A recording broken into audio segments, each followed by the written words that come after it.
Today's episode is sponsored by newspapers.com, your go-to resource for unlocking the stories of your ancestors.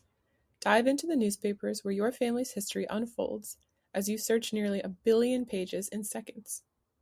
Newspapers.com offers an unparalleled treasure trove of historical newspapers, providing a window into the past.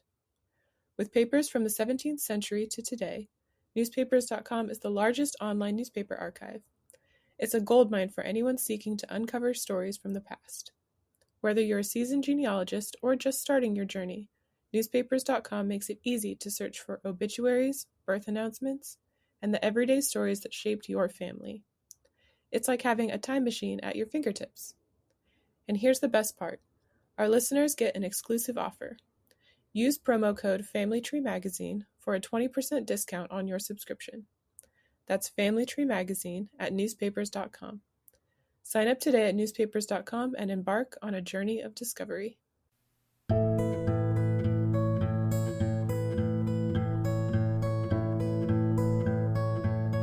Welcome to the Family Tree Magazine podcast, the show from America's #1 genealogy magazine.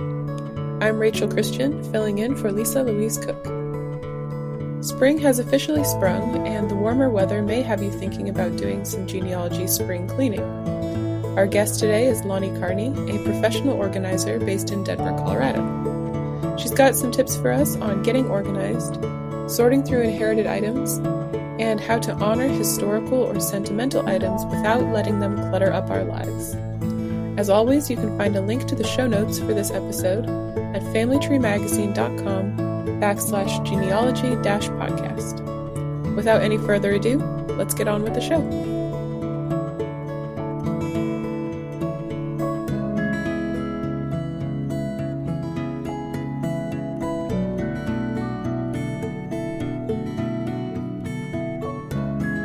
Lahni Carney is the founder and CEO of Clutterless Home Solutions, which is a professional organizing service based in Denver, Colorado.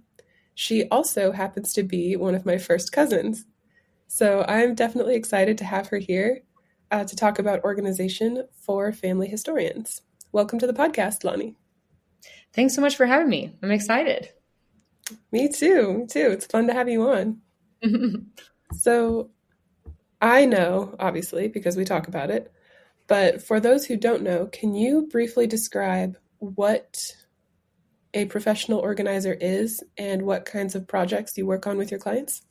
Right. Yeah. So a professional organizer is basically just someone who comes in to create systems in your home that make it easier for you to maintain the cleanliness and just the function of your space. So basically, if you feel like you're having a hard time finding clothes, making meals, any of those spaces, your closet, your kitchen, pantry, garage, where you're looking for things, can't find them, or if you want to be able to easily perform even just daily tasks, that's what a professional organizer comes in and helps to basically optimize. So we try to create simple and efficient systems that are easily maintainable, even by people who would not specifically self-describe as organized. So different projects that we do standard professional organizing. We'll redo kitchens, like I said, garages, just to make that organizational foundation is what I like to call it, so that they can maintain it on their own after we've gone. And then we also help with packing and unpacking because moving can be really stressful. And so we do try to help our clients get set up well, because the #1 reason why people get disorganized is because they never set an organizational foundation in their home, which means everything has a place. So this is where I go if I need painter's tape. This is where I go if I need a pen or pencil. So it's easy to find those things. Gotcha. So it's not just about going through stuff and figuring out what to keep. It's about creating systems. Right. The =1 thing is creating the system. Decluttering is important, and getting rid of items that are just superfluous or you're not really using. It's something that's good to do because I think it is a part of the cleansing process, which is psychologically very helpful for a lot of our clients. But we don't force any of our clients to get rid of anything. So they make the full decision. We just coach them through that process so that it's easier for them to make those decisions. We just want to basically inspire them and motivate them to get their spaces to their ideal end goal. Mm. Yes, I feel like this probably is resonating with a lot of our listeners because, as you know, our listeners, aka genealogists, they're prone to collecting a lot of stuff. We're prone to collecting a lot of stuff, Mm-hmm. uh, either through our research or what commonly happens is another family member will pass away or or or just not know what to do with all of these items that may have belonged to family members before them. So our listeners will inherit like Mm-hmm. huge amounts of stuff and be tasked with dealing with it, as kind of the family historian or like the family archivist.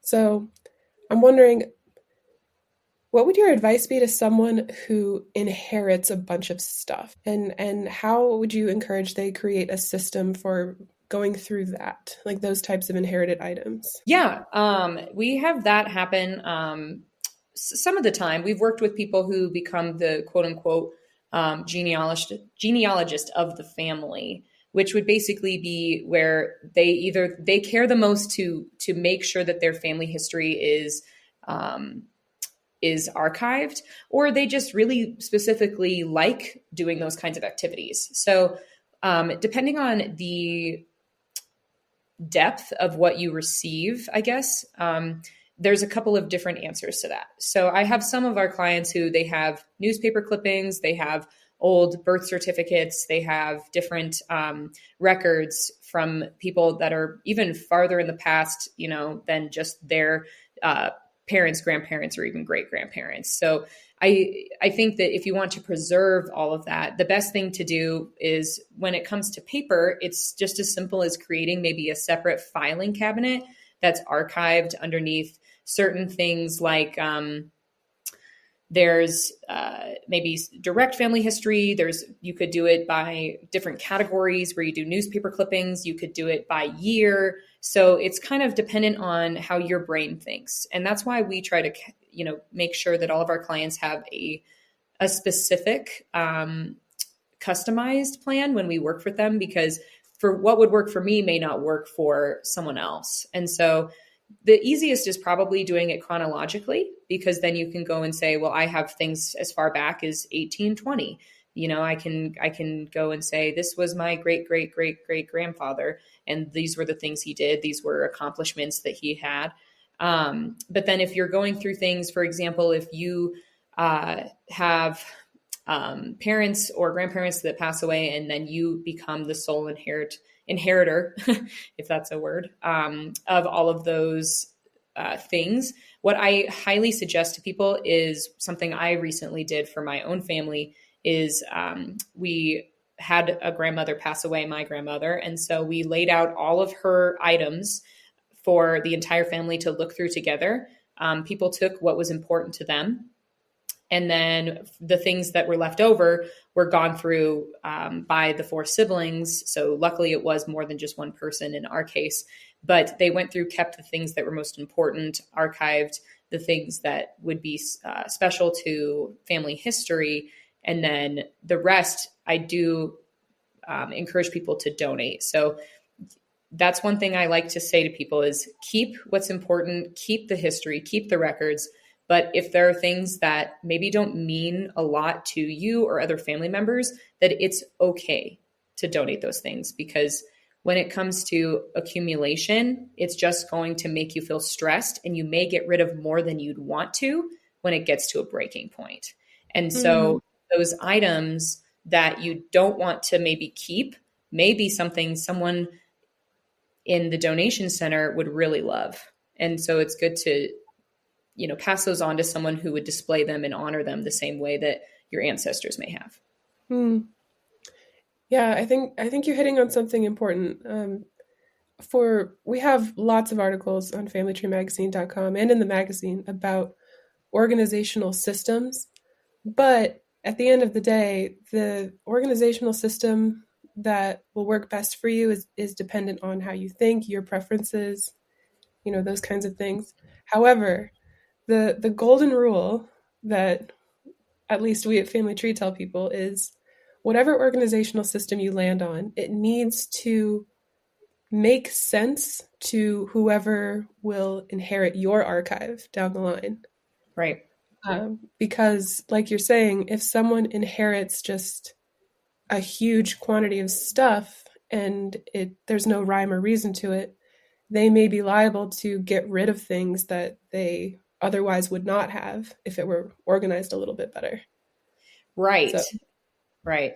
And a lot of times there's a hard line of that we face when we work with clients of what is valuable, like what is something that maybe they don't need to keep, but what is valuable that they could potentially sell. Research specific to that item is going to be the best thing to do in determining if it has value or not. Because just because it may be an antique, something that might have been said to be a collectible, does not always mean that it is. yeah, that's good advice. And so it sounds like there's sentimental value, which is dependent on the person. You know, if Mm-hmm. this old object like means something particular to them. But then there's also a monetary value, which is not a given if something's old or Correct. doesn't, there Right. aren't a lot of anymore. Okay, that's a good tip. Yeah, so research, if you're curious if something has value, do research specific to that item. Right. Like the great Beanie Baby debate. I unfortunately have to tell you that they don't have any value. Everyone thinks that they have value because there were a few that may have sold or may have said they were posted for a certain amount, but they're unfortunately not. I've done the research myself. I've sold them for clients, and it's never as much as you pay for them. Um, Interesting. yes, that is a very common one. So I usually tell clients right up front, well, I'm going to do what I can do, but these are not going to sell for $20,000. Mm. Yeah, I feel like I'm imagining a future in which our descendants, your and my grandchildren and great grandchildren, inherit all of our stuff, and it's like Beanie Babies and Pokemon cards. Well, Pokemon cards, I guess, do have value, but you know what I mean. It's interesting how different generations thought about stuff. I know Exactly. our current readers probably have parents and grandparents who lived through tough times, Mm, and who just kept everything because you never know if right. you'll need that in the future. Yeah. So you already mentioned this, but let's go back to it. You recently went through this yourself. Your grandma on your other side, Grandma Sally, Hmm. um, passed away recently, and so you bought her house and went through it and renovated it and made it your own. You already kind of touched on this, but are there other ways that you are there other ways that you honored the history of this beloved family house while also making it your own? Yeah, yeah. So the house was built in 1962, and then my grandmother lived in it for 60 years. Wow. Um, and so she was the first owner, and so I am now the second owner, which is pretty exciting. I, grew up going to this house. We went here a lot when my mom was working, and my, grandma would have us, write down Bible verses and journals, and we would, slide down the stairs.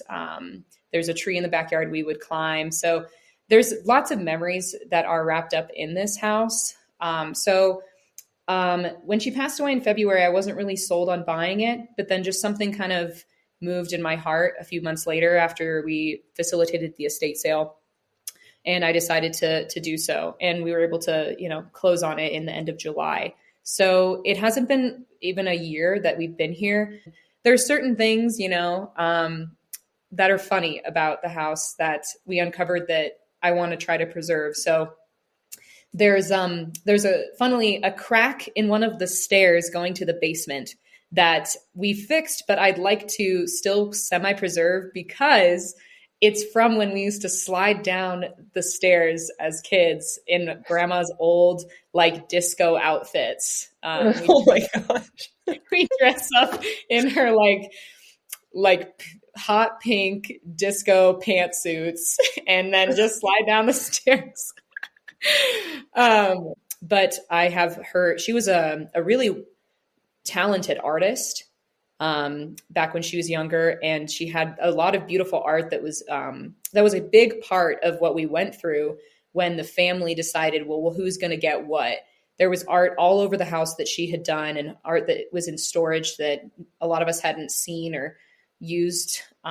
So I kept 3 different paintings from her, and I have one in the sunroom, and I have one in the hallway, and just certain ones that make me think of her, and they have her little signature on the corner.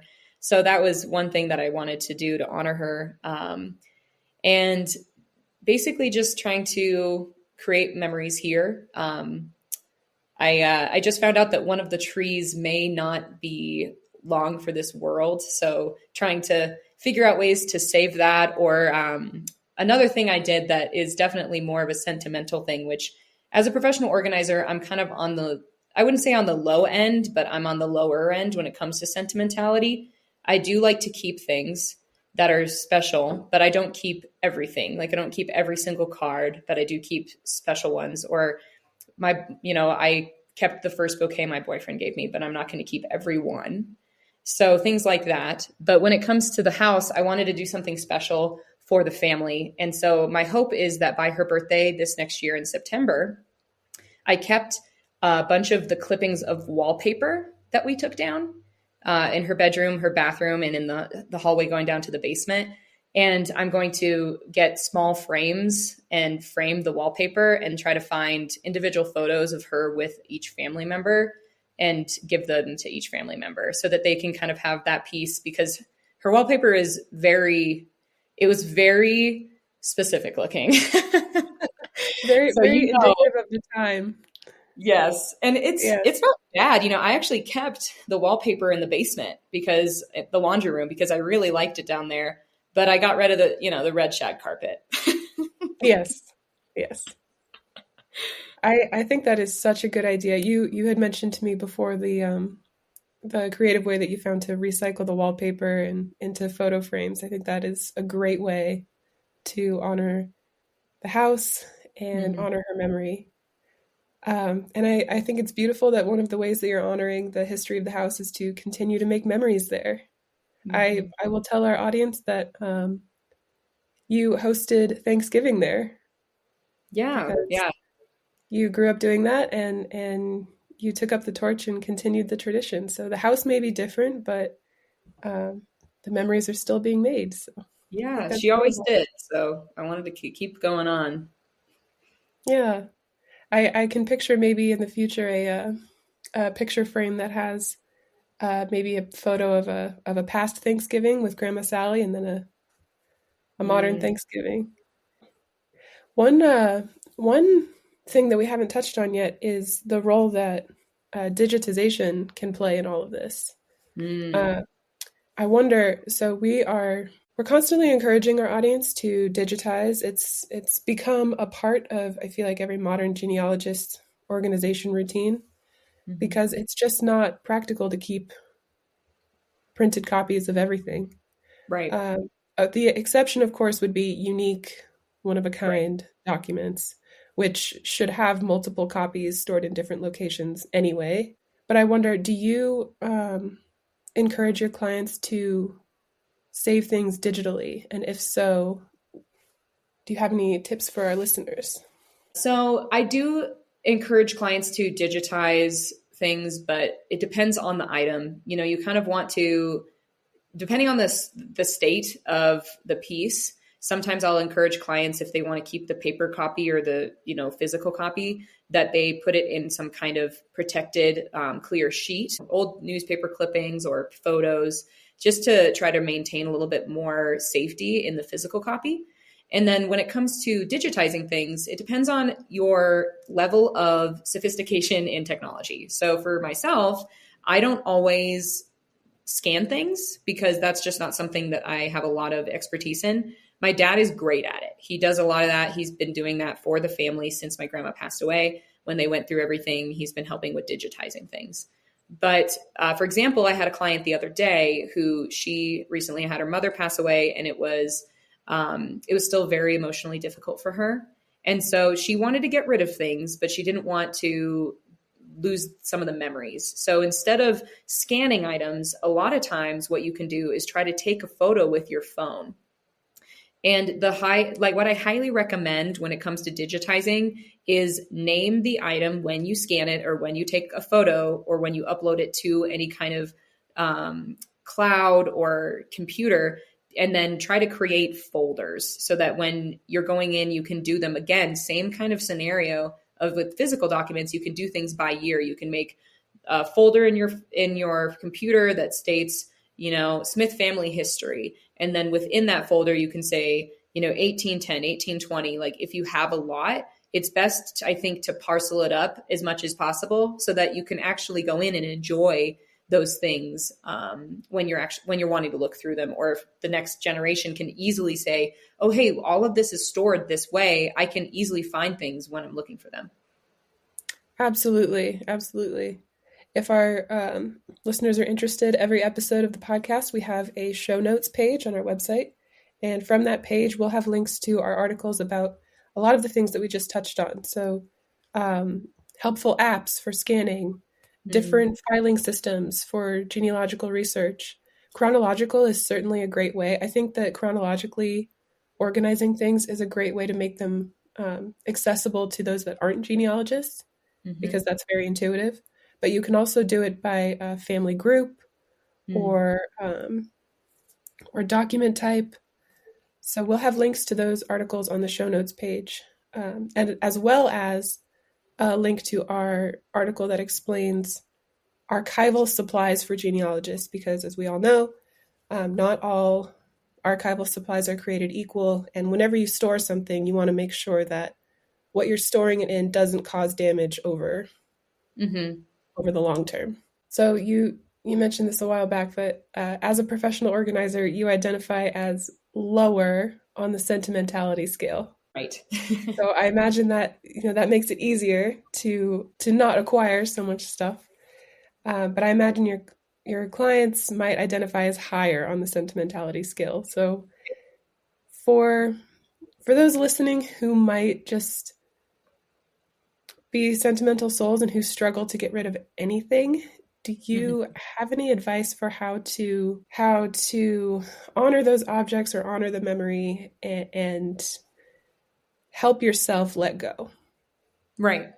Yeah. And I do recognize that because it's easier for me to get rid of things, that sometimes it's harder for me to relate to someone who wants to keep everything, because I compulsively go through my house probably every 3 to 4 months and want to get rid of things, whether or not there's clutter accumulating in the main areas or not. And that's just a character trait. And so what I would probably suggest to those people is think about the stress of your daily life and the fact that it's something that, does it bother you to have these things in your space, taking up space? Also think to yourself, if things are all boxed up, not specifically paper, because that can be in like a filing cabinet and that's like a good way to store it. But if things are boxed and wrapped and they don't get taken out, they're not enjoyed, then are they really living out the purpose that the original person bought them for? And so that's something that just to mull over. It's not like a feel badly about keeping things stored situation. It's a think about, would someone else really enjoy using this item? That's usually one of my biggest suggestions when it comes to people who are maybe more sentimental, or even like when kids have a hard time getting rid of items when they're learning how to declutter and organize. We say, hey, like another kid may really enjoy this toy that you don't seem to use as much anymore. So it's not that I don't understand sentimentality. It's that, certain things are more important than others. So when it comes to making decisions, another thing I would do is put it in bite-sized chunks. If you are okay with having an accumulation in your house or somewhere in your garage or your storage for a longer period of time because you want the time to go through it, then go through just one box at a time and try not to go away from that box whether it's over a week, over a month, try not to go and move on to anything else until you have finished that box and made decisions about each thing, whether those things are going to be keep and you're going to display them, you're going to give them to another family member who wants them, or ultimately they may go to donation. It is easier to make those decisions and have boxes ready, have boxes available for family members picking up next week, a box available for things that are going to donate. And as much as possible, try not to go into those boxes and pick things back out once you've made the decision. I think that is great advice. I think I'll speak for myself, but I know when I tackle an organization and project and get overwhelmed, I am more likely to either give up or just for the sake of getting it done, I'm prone to getting rid of way more than I would have otherwise. Because I think what you're saying is true. You want to make sure that you are in a good headspace to make these decisions, and then you don't go back and, and redo things. So, and I also appreciate what you said about are things being enjoyed? If you are keeping things because they tell a story about your family history, is the story being told, or is that item just sitting in a box somewhere? So I think that those are good guiding questions. Well, I think that is a lot to think about. I hope that our listeners have, some inspiration and some motivation to do some genealogy spring cleaning as we head into spring. Thank you, Lahni, for joining us on the podcast. It was fun to have you. Yeah, it was really great. Always love to talk about organizing. Yes.